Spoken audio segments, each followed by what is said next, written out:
aí eu vou partir para pensar que estratégias lúdicas que podem atingir esses objetivos que eu identifiquei.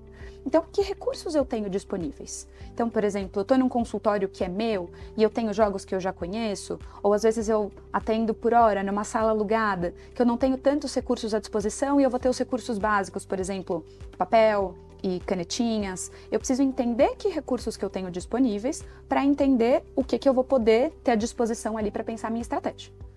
Vou levar em conta a idade e o repertório prévio da criança. Eu não vou, de maneira geral, propor as mesmas atividades para uma criança de 5 anos e uma criança de 10, mesmo que elas tenham a mesma queixa e com uma análise muito parecida. Então, isso tudo eu vou levar em conta.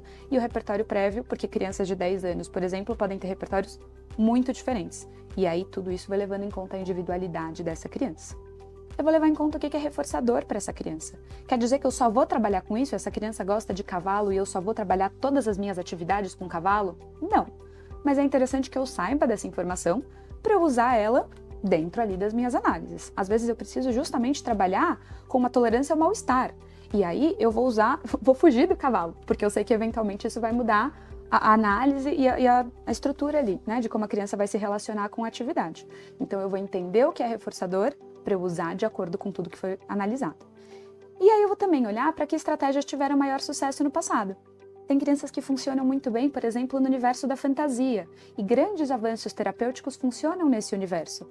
Talvez vá fazer sentido eu escolher uma estratégia dentro desse universo. E o contrário também.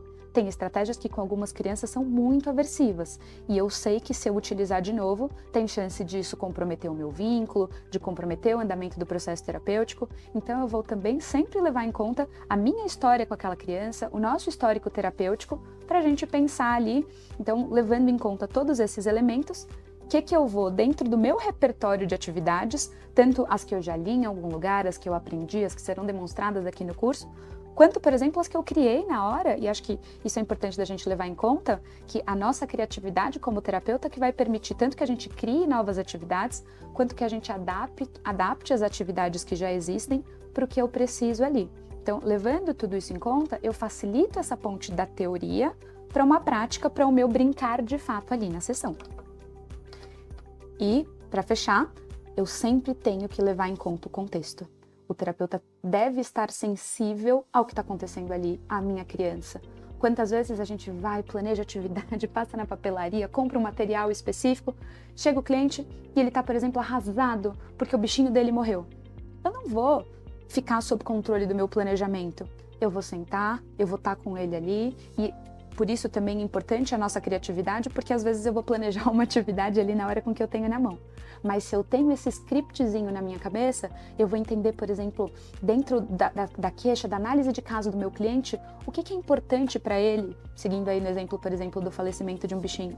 É um cliente que precisa aprender a expressar emoção? Poxa, que super contexto que eu tenho, porque tem coisas importantes aí sendo evocadas, ou não, ele é alguém que precisa aprender a respeitar o espaço do outro, e como que eu vou trabalhar ali, então, naquela situação, aquilo que está acontecendo.